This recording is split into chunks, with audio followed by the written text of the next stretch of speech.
Ano ba yung require? Kinakailangan. O requirements. No? Ewan ko bakit may mga English na hindi matagalog. No? Ano ba, bakit ba, ang tanong, bakit tayo kinakailangan, nire-required ng Panginoon to love Him? At ang kanyang ang pagmamahal na iyon ay dapat, sabi niya, love your God with all your heart, with all your soul, and with all your mind. Buong puso, buong kaluluwa, at buong isip. Kayo ba may kaluluwa pa? Tingnan nyo katabi nyo kung may kaluluwa. Nakita nyo kaluluwa? Eh sabi nyo may kaluluwa pa kayo. Paano nyo lalaman may kaluluwa ka? Ha? Tingnan mo katabi mo kung may kaluluwa pa. Mayroon? Kasi gumagalaw. May mga buhay na hindi na gumagalaw. Gumagalaw. Okay. Bakit kailangan mahalin ng Diyos ng buong puso, ng buong kaluluwa at isip? Dahil ba na siya ang unang umibig sa atin? Dahil ba? Analyze, dahil ba siya ang unang umibig sa atin? Dahilan ba yon? Kasi siya ang unang nagmahal sa atin? Kaya dapat mahalin natin siya ng buong puso, ng buong isip, ng buong kaluluwa? Yan bang pinaka-reason? Kasi kung yun ang pinaka-reason, dahil mahalin natin siya, dahil siya ang unang umibig, parang ginagantihan lang natin siya. Makinig kayo kasi yung mga nasa Facebook page, kasama kayong pagpapalain ni Lord ngayong hapon. Di ba? Amen po? So, hindi. Kasi hindi ang Lord naghihintay sa atin ng ganti. Nang mahalin niya tayo, walang kalakip sa dulo na iibigin ko kayo at then ibigin nyo rin ako. May kausap pa ba ako? So hindi reason na dahil iibigin natin siya dahil inibig niya tayo, siya ang unang nagmahal. Kasi lalabas lang na parang ginagantihan lang natin ng Panginoon. Sabi ng unang Korinto, sabi ni Pablo sa mga taga-Korinto at sa mga taga-Tondo, particular sa mga taga-Dilpan, parang walang violent reaction kayo ah. Anong sabi? Parola, sabihin natin, parola. Ang sabi ni Pablo sa unang Korinto 16:22, sumpain ang sino mang walang pag-ibig sa Panginoon. Pakisabi sa katabi mo, katabi, nakakarimarimarim na pangyayari. Susumpain ang walang pag-ibig sa Panginoon. Nakakaintindihan po ba tayo? Hindi po ba kayo distracted sa paligid? Naintindihan niyo po ako? Kasi nagtatanong po ako, ang sabi ko, pakisabi sa katabi niyo, sa akin ho kayo nakatingin. Sabi niya, katabi? Ulitin natin. Kausapin mo yung katabi mo para magkaintindihan kayo. Sabihin mo, katabi. Ang sabi ng Panginoon, sumpain ang mga hindi umiibig sa Panginoon. Kaya pala ang reason, ang sabi niya, love your God with all your heart, soul, and body, or mind. Dahil kung hindi siya natin iibigin, sumpain, kasumpa-sumpa ang mangyayari sa atin. At alam kong ayaw nyo yun. Ay, yung iba yata hindi sumasagot, gusto yata nila eh. Gusto nyo ba sumpain? Yun ang mga hindi iibig sa Panginoon. Sa Old Testament pa, ay mayroon na din sinabi. Kung babalikan natin ang Exodus chapter 20 verse 5, ang sinasabi doon ay ganito sa paragraph B, parurusahan ko ang lahat ng aayaw sa akin, pati ang kanilang mga anak hanggang sa ika-4 na salinlahi. Up to the 4th generation. Parurusahan ko ang lahat ng aayaw sa akin. Of course, yung mga ayaw sa Kanya, hindi mahal ang Diyos.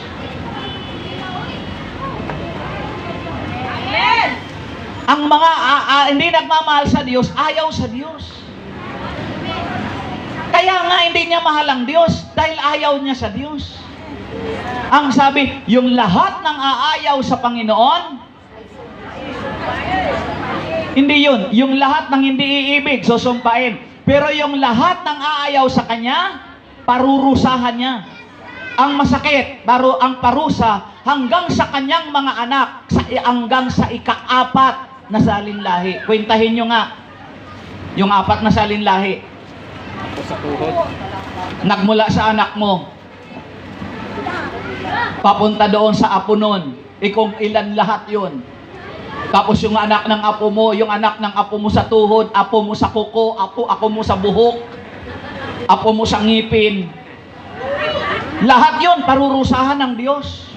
Pero ito naman ang bawi niya, kaya gusto niyang mahalin natin siya. Kaya sabi ng verse 6, ngunit ang lahat ng umiibig sa akin ay pagpapalain ko hanggang sa kanilang kaapu-apuhan. Ang hina naman. Walang ka-excited ang palakpak. Nakakonsentrate po ba kayo sa salita ng Diyos? Ngunit ito naman ang lahat ng iibig sa akin ay pagpapalain ko hanggang sa kaapu-apuhan. Yung hanggang sa kaapu-apuhan, infinite. Hanggang sa kalalim-laliman ng kanyang kamag-anakan. Ang pangako ng Diyos, lahat ng iibig sa Kanya. Sabihin mo sa katabi mo, kaya pala, inahangad ng Diyos na ibigin natin siya ng buong puso, ng buong kaluluwa, at ng buong pag-iisip. Salamat sa malakas niyong palakpak. Now, describe this time, paano mo ba mahalin siya ng buong puso?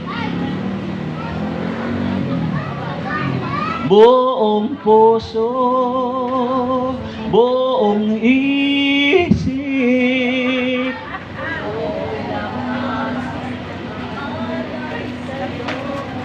Ang lakas-lakas ko inumpisahan, kinanta nyo ng palihim. Naman? Paano mo ba ibigin siya ng buong puso?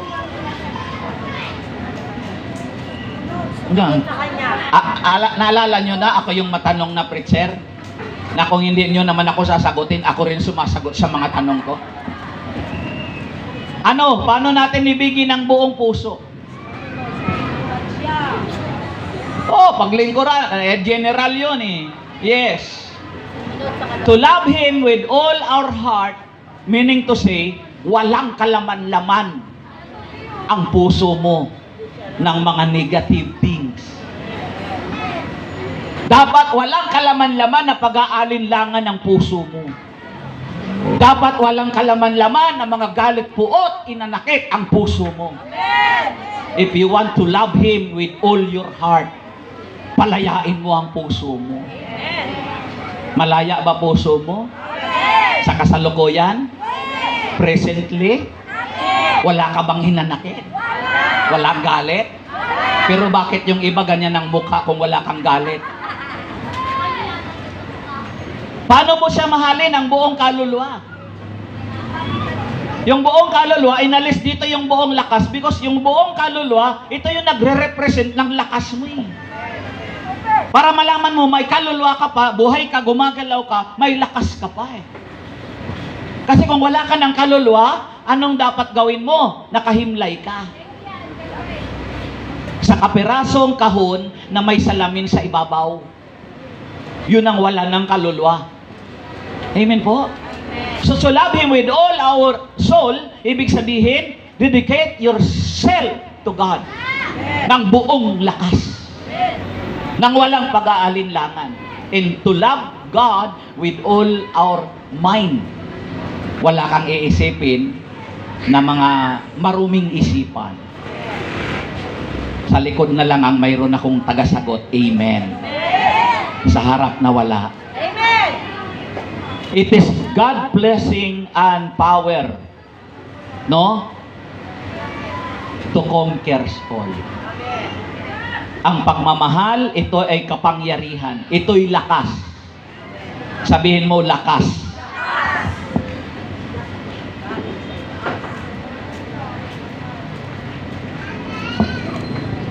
At ang lakas ng pag-ibig na ito ay, it is the element to conquer all.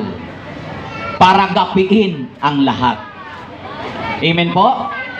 Now, in Bible, love conquers all actually is not written in the Bible. Hindi ho nakasulat sa Biblia ang salitang love conquers all. Pero pakinggan nyo po ito. But the Bible tells us to love one another and bear one another burden. Sabi ni Pablo sa mga taga-Galacia at sa mga taga-Parula. Ano sabi ni Pablo? Love one another. Love one another, not to love another one. Mag-ibigan kayo sa bawat isa, hindi umibig ng isa pa. Nandyan pa ba kayo? Mag-ibigan kayo at magdalahan ng isang mga pasanin. Magtulungan kayo, magdamayan kayo ng inyong mga pasanin. Bear one another's burdens. Magtulungan kayo. In that way, love conquers all.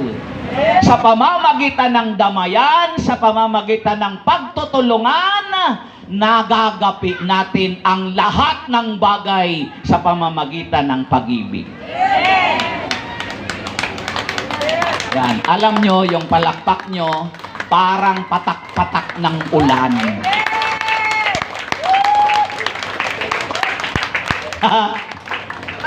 Number 1. Ay, number 2, love is the greatest attribute of God. Nag-amen kayo, naintindihan nyo ba yung attribute? Ha? Love is the greatest attribute of God. So we must possess on it. Ano ba yung attribute, mga kapatid? Katangian. Ang pag-ibig ay dakilang katangian ng Diyos. Ang sabi ko po, we must possess on it. Dapat nagtataglay ka rin nito. Dapat nagtataglay din tayo. Kung ang pag-ibig ang dakilang katangian ng Diyos, dapat ikaw at ang katabi mo nagtataglay nito. Pakisabi muli sa katabi mo, sandali, wala pa akong pinasasabi. Pakisabi katabi. Dapat lang ang pag-ibig ay tataglayin natin.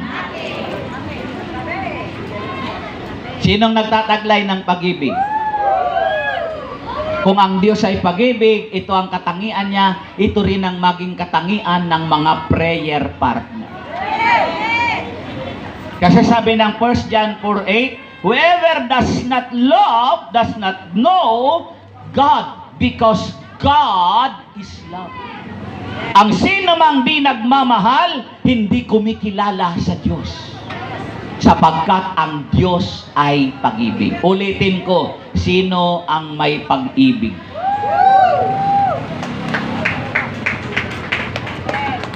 Ang Diyos nagtaglay ng pag-ibig. Anong ebidensya? Maya, malalaman natin yung ebidensya ng Diyos kung gaano niya tayo kamahal. Love is one of God's attribute. It's who He is. Siya yan. Sabihin mo sa katabi mo, ikaw din yan. Ano ang palatandaan ng mga taong nagtataglay ng pag-ibig? Sabi natin, God's love or love is an attribute of God. Ito'y katangian niya.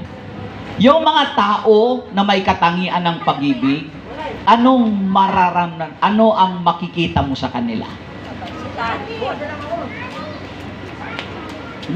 Matanong nga talaga ako. Pero may balak ba talaga kayong kausapin ako eh? Ha? Ay, yung mga taong nagtataglay ng katangian ng pag-ibig, hindi yan pala away. Hindi kayo maka-amen, ano? Hindi yan natutuwa na may kaaway. Hindi yan natutuwa na mayroon siyang katampuhan. Yung mga taong nagtataglay ng pag-ibig, ito yung mga taong maibigin sa kapayapaan. Ito yung mga taong hindi natutuwa kung mayroon siyang mga kaibigan ang hindi nagkakauntindihan. Ito yung mga taong nagtataglay ng pag-ibig na hindi sila gatong sa awayan. Yung iba nagagatungan pa kasi. O sige Mar, gantihan mo. Huwag kang papayag na hindi siya magantihan. Pero yung mga taong nagtataglay ng pag-ibig tulad sa Diyos, hindi natutuwa kung mayroon bangayan ang kanyang mga kakilala. Meaning to say, ang mga taong nagtataglay ng katangian ng pagmamahal, sila ang namamagitan sa kapayapaan. Patak-patak na naman yung kanilang palakpak. God says He is love. He wants us to view love as an essential part of His character. Pinapakita niya yun doon sa pinaka-character niya, doon yung essential character of God. Pagdating, when it comes to the love, o pagdating sa pag-ibig. And one of the Hebrew word for love is hesed. Sa Hebrew po, ang love ay hesed. H-E-S-E-D. Hesed. Hesed. O basahin natin as hesed. Ano po ang ibig sabihin? Hesed or hesed, acts of devotion in loving kindness that go beyond the requirements of duty. Yung love pala sa Hebrew word hesed is an act, is an action to more than what is required. Anong ibig sabihin, mga kapatid? Yung hesed na ito sa Hebrew, yung pag-ibig na higit pa sa kinakailangan. Kayo ba'y mga nanay, lola, mga sister, misis, naligawan ba kayo ng inyong mister? Kasi yung iba, baka na ano lang na politika lang. Naabudol ba? Oo. Yung iba na-scam lang sa pag-ibig. Naligawan ba kayo? Nagre-react si Sister Sosie. Pero naligawan naman siguro yan Hindi naman, sa ganda ba naman yan? Hindi. Alam ko naligaw. Baka hindi nga lang nailigaw. Diba? Noon baga na nagliligaw-ligawan pa ang matatamis na mga usapin? Di ba naranasan? Nung panahon nyo ba may mga date na din? Ha? Di ba minsan mga oras alas 8, Chinese? Sabihin natin mga alas 2 ng tagpuan nyo sa inyong tagpuan. Di ba mga sister naranasan nyo yon? Alas 10 pa lang nagkukumahog ka na? Excited ka na? Hindi mo maalaman kung anong isusuot mong damit, papalit-palit ka? So alas 2 ang usapan nyo, nananghalian ka, ang aga-aga, alas 11 pa lang. At alauna, nakabihis ka na. Wala pang alas 2, nandun ka na sa tagpuan. Excited ka. Kung todo pabango, 5 pang ang pabango ang ibinuhos mo sa iyo Nandyan pa ho ba kayo? Saka mamadali mo nga yung lipstick mo lagay sa ilong. Pero excited ka, di ba? Dumating ang alas 2, wala pa yung katagpuan mo. Naiinip ka ba? Hindi. Excited ka. Dumating siya alas 3, tutuwa ka pa din. Natutuwa ka pa rin kasi dumating. Ganon ka ka-excited. Amen po ba? Ito yung more than what is required. Ito yung hesed. Ito yung pagmamahal na sabi ng Hebrew, an action beyond to what is required. Higit pa doon sa kinakailangan. Dumating alas 3, tuwang-tuwa ka pa din. Yun yung nagliligawan ka pa, pero nung mag-asawa na kayo, malate ka lang ng 5 minutes, nagmumurahan na kayo. May kausap ba ako? So yung pag-ibig pala natin sa Panginoon, with all our heart, with all our soul and mind, yes pala yun. Kinakailangan, wala pa. Sa oras, nandun ka na sa tagpuan. Diyos ko Lord, ang nararanasan natin ngayon sa mga prayer meeting na pinupuntahan ko eh. Alas 2 yung gawain, alas 5 yung gawain, dadating sila alas 6. So sino yung mga huling dumating, silang nagmamadaling umalis. Ako ba may kausap pa ngayon? Hindi ba mapakali? Amen po. Alam nyo na nalaman ko, yung gawain nyo ay alauna na pala. Pero iba yatang nakaratang sa mission order ko eh. Tapos nagbago pa kayo ng venue. Tapos sabi ko, sige, kay Sister Rosie, sige, alas 12 nandyan na ako. Dahil yun ang sinabi ko, alas 12 talaga ako dumating dyan. Parang wala naman akong mga kausap. O mga kapatid sa Panginoon, ito yung sinasabi natin na yung pagmamahal na katulad sa Panginoon, nung wala pa siya, hindi pa inihingi. Ang pag-ibig ba, hiningi ba natin sa Diyos? Sinabi mo, mahalin mo kami, Lord. Hindi, di ba? Kusa niyang binigay yung pag-ibig. Sa mga taong di naman karapat-dapat mahalin. Tayo makagawa ba nating ibigin yung mga taong di naman karapat-dapat ibigin? Yung taong kaaway mo, maibig mo? Kaya lang ito yung nire-require. Amen po ba? Higit sa hinihingi. Pag-ibig na kapag sinabi ng Diyos na siya ay pag-ibig, nais niyang tingnan natin ang pag-ibig bilang isang mahalagang bahagi sa buhay natin. Namamahalin natin kahit yung mga taong hindi karapat-dapat. We must love in it. Or live in it. Mabuhay tayo sa pag-ibig. Mga minamahal, sabi ni John sa 1 John chapter 4 verse 7. Mga minamahal, mag-ibigan tayo sapagkat mula sa Diyos ang pag-ibig, ang bawat umiibig ay anak ng Diyos at kumikilala sa Kanya. Taas kamay ang umiibig sa kapwa niya at sa Diyos. Baka ang narinig nyo sa Diyos lang. Ulitin ko, sino ang umiibig sa kapwa niya? Anong klase ang pag-ibig mo sa kapwa mo? Ang lakas po ng tanong ko. Pero ang sagot nyo pabulong.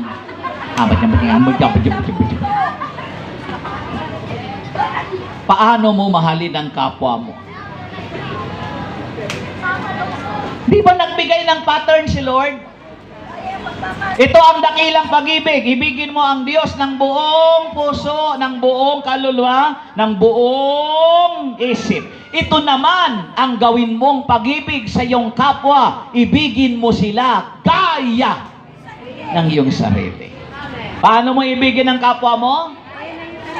Gaya na iyong sarili. Ano yung sarili mong pag-ibig? Actually, dalawa ang sinabi dito, ang 2 commandments. Pero actually, may paragraph B yung pag-ibig. 3, mga kapatid. Ibigin ng Diyos, ibigin ng kapwa. Pangatlo, or paragraph B, gaya ng iyong sarili. Paano mo mahalin ang sarili mo? I don't believe na mahal mo kapwa mo pero you don't care yourself. Mahal mo yung kapwa mo pero hindi mo mahal sarili mo? I don't believe it. I doubt na mahal mo kapwa mo kung sarili mo hindi mo mahal. Pero paano mo mahalin ang sarili mo? Di ba? Ang pagmamahal mo sa sarili mo, ayaw mong masaktan ka. Ayaw mong sirain ang dignidad mo. Ayaw mo rin paratangan ka. Ayaw mo rin awayin ka. Kung ganon ang pagmamahal mo sa sarili mo, ganon din ang pagmamahal mo sa kapwa mo. Huwag mo siyang siraan. Ang hina ng amen. yung may makakarinig sa yung kapitbahay, di sila maniwala sa iyo. Huwag mo silang siraan. Mahina talaga ang sagot mo.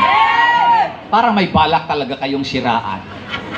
Kung ang pag-ibig mo sa sarili mo, ayaw mong masira ang dignidad mo, huwag mo rin silang siraan ng dignidad. Gusto mo bang maghirap sa buhay? Kung ayaw mo, huwag mo rin pahirapan ng kapwa mo. Gusto mo bang tulungan ka ng Diyos? Kung gayon, tumulong ka rin sa kapwa mo. Ganito yung pagmamahal sa kapwa na sinasabi ng ating Panginoon. Hearing it. Gawin mo ito sa buhay mo. Isang bagong utos ang ibinibigay ko sa inyo. Bago bagong utos. Mag-ibigan kayo.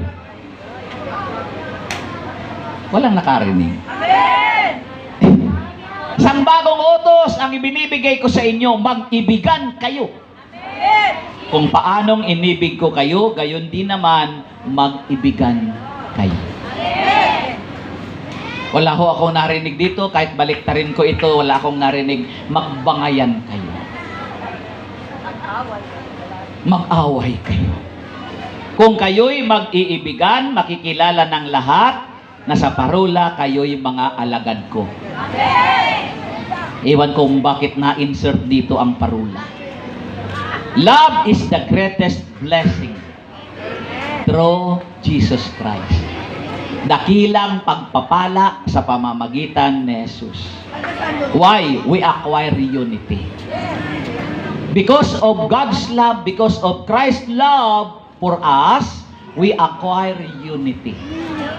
Sabihin mo sa katabi mo, katabi, dahil sa pag-ibig ng Diyos, nagtataglay tayo ng pagkakaisa. Amen! Amen! Amen! Amen!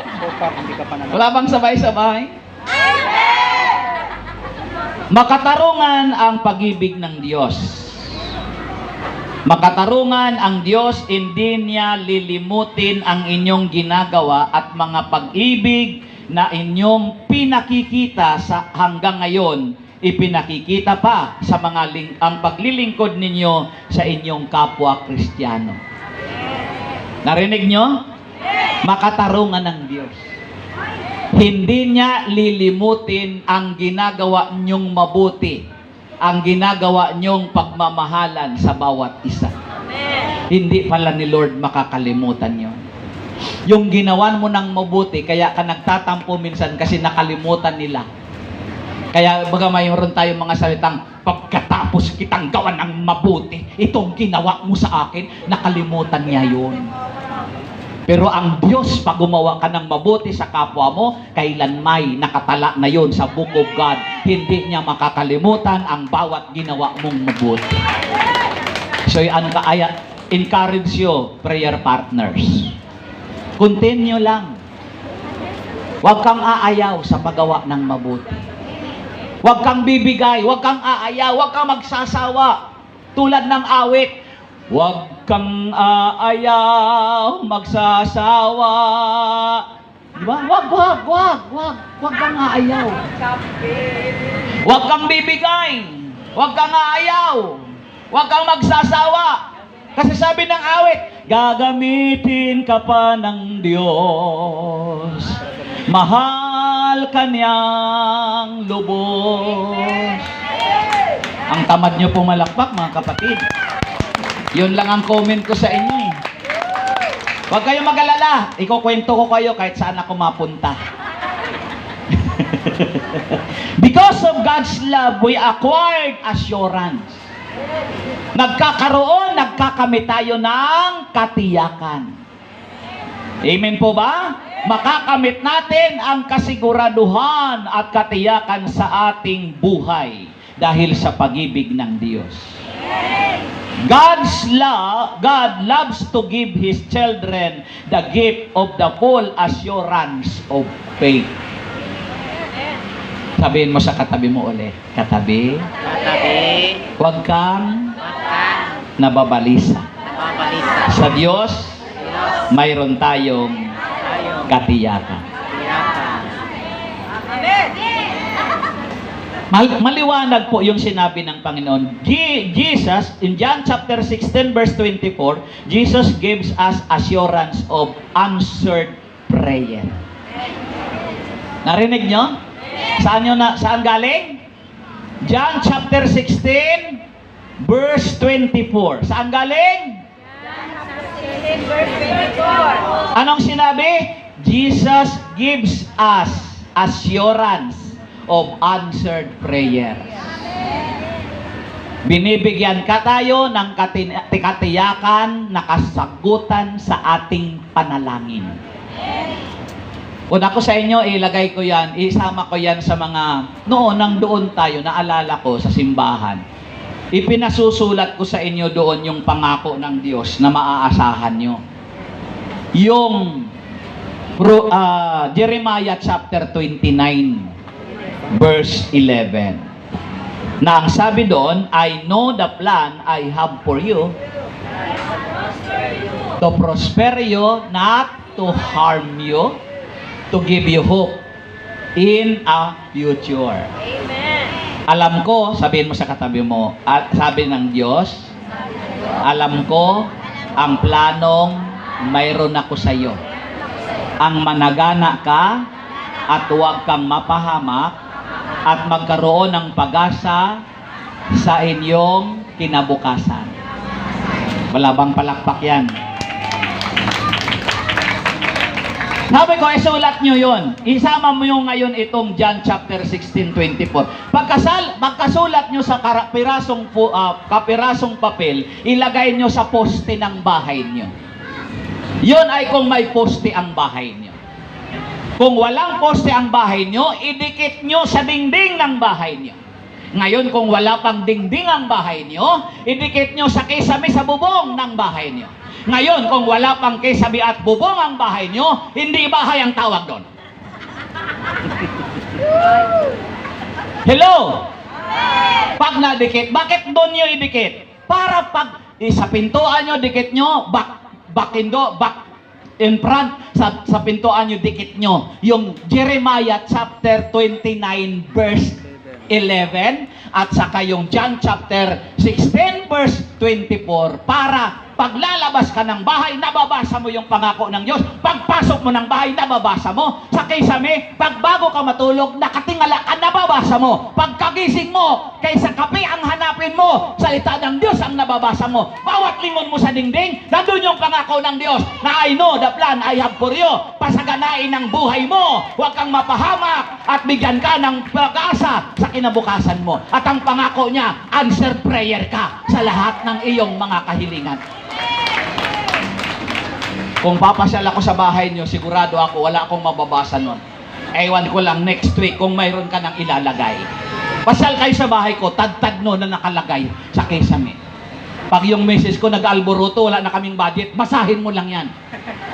Huwag sa akin ka umasa. Kasi ako paasa sa iyo minsan. Ang tao paasa sa iyo. Pero ang Diyos, pag umasa ka sa Kanya, maaasahan mo ang pangako ng Diyos. Sino sa inyo ang umasa sa Diyos na binigo ng Diyos? Kayo binigo ng Diyos? Kayo kasi ang bilis niyong magtaas ng kamay eh. Walang umasa sa Diyos na binigo ng Diyos. Ang lahat ng umasa sa Diyos, nilagay ng Diyos sa mabuti ang kanilang kalagayan. Amen po ba?